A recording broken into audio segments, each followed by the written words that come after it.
एखादा तरुण IAS किंवा IPS होतोय, गळ्यामध्ये फुलांचे हार, गुलाल, मागे गाड्यांचा ताफा आणि बँड बाजा वाजतोय. हे रील्स आणि शॉर्ट्स बघून एका सामान्य घरातल्या तरुणाचे डोळे दिपून जातात. ऊर अभिमानाने भरून येतो आणि मनात विचार येतो, मलाही असंच व्हायचंय. पण मित्रांनो, हा जो झगमगाट आपल्याला दाखवला जातोय, ही नाण्याची फक्त एकच बाजू आहे. कधी विचार केलाय का की नाण्याची दुसरी बाजू काय आहे?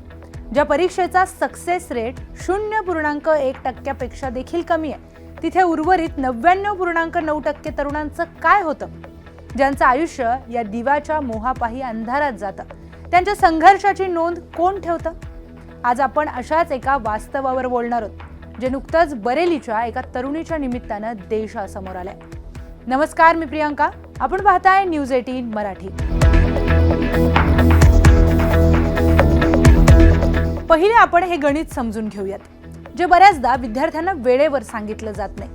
दरवर्षी UPSCचा फॉर्म साधारणतः 10 ते 11 लाख तरुण भरतात. त्यापैकी जवळपास 5 ते 6 लाख विद्यार्थी प्रत्यक्ष पूर्व परीक्षेला म्हणजेच प्रिलिम्सला बसतात. अंतिम यादीमध्ये जागा किती असतात? केवळ 900 ते 1000. याचा सरळ अर्थ असा आहे की परीक्षा देणाऱ्या एकूण विद्यार्थ्यांपैकी 99.9% विद्यार्थी अपयशी ठरणार आहेत. हे पहिल्या दिवसापासूनच निश्चित असतं, हा कोणताही अंदाज नाहीये, हे एका विज्ञानासारखं सत्य आहे.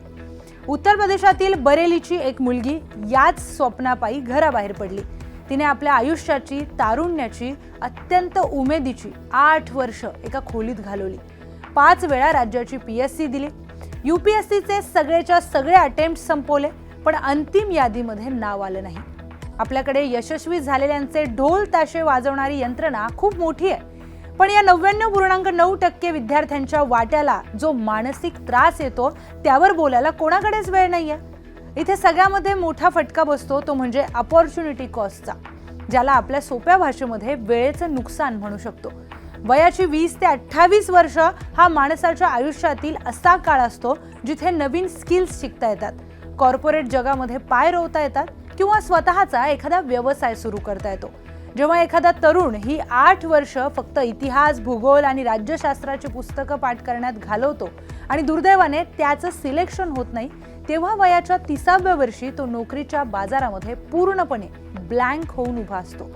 या बरेलीच्या तरुणीसोबतही तेच झालं. जेव्हा तिचे प्रयत्न संपले, तेव्हा तिला जाणवलं की जग खूप पुढे निघून गेलंय.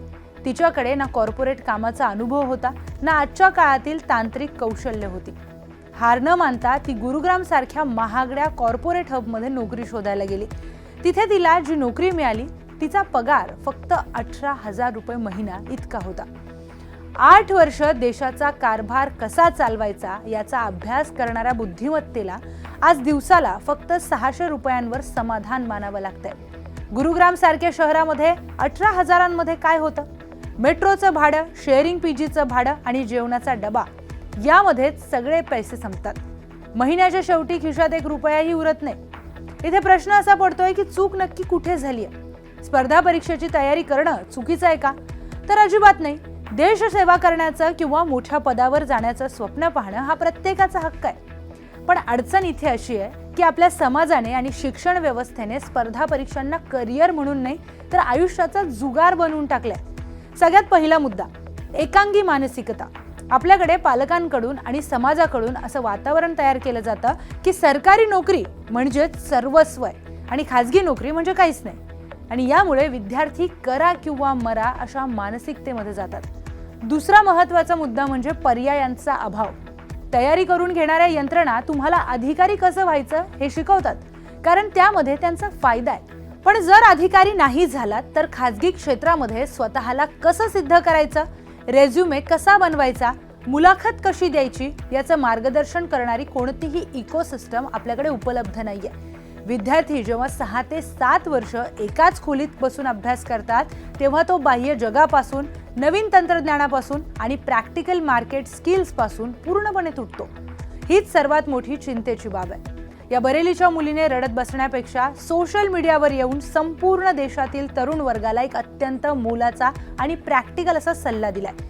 तिने सांगितलंय, सिव्हिल सर्व्हिसेसची तयारी नक्की करा, पण कधीही एकाच घोड्यावर सट्टा लावू नका. तुमच्याकडे एक भक्कम प्लॅन B तयार असायलाच हवा. आजच्या काळामध्ये प्लॅन बी असणं म्हणजे तुमची जिद्द कमी असणं नव्हे, तर ती आजच्या काळाची गरज आहे. जर तुम्ही तयारी करत असाल तर पहिल्या 2 ते 3 अपयशानंतर स्वतःला मर्यादा घालायला शिका.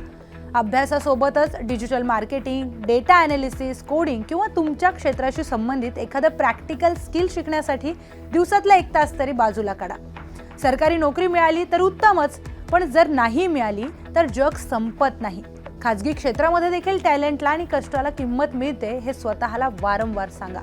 या तरुणीने 18,000ची का होईना पण एका नव्या प्रवासाची सुरुवात करायचं धाडस दाखवलंय. ती हरली नाही, ती आज खऱ्या अर्थाने जगाशी लढतीये.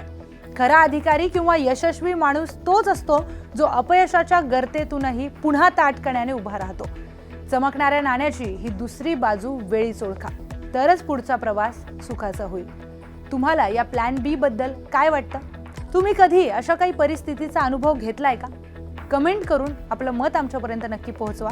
हा व्हिडिओ आवडला असेल, माहितीपूर्ण वाटला असेल तर आपल्या प्रत्येक मित्रापर्यंत हा व्हिडिओ पोहोचवा जो एका खोलीमध्ये स्वतःला कोंडून फक्त एकाच पर्यायावर आयुष्य पणाला लावतोय.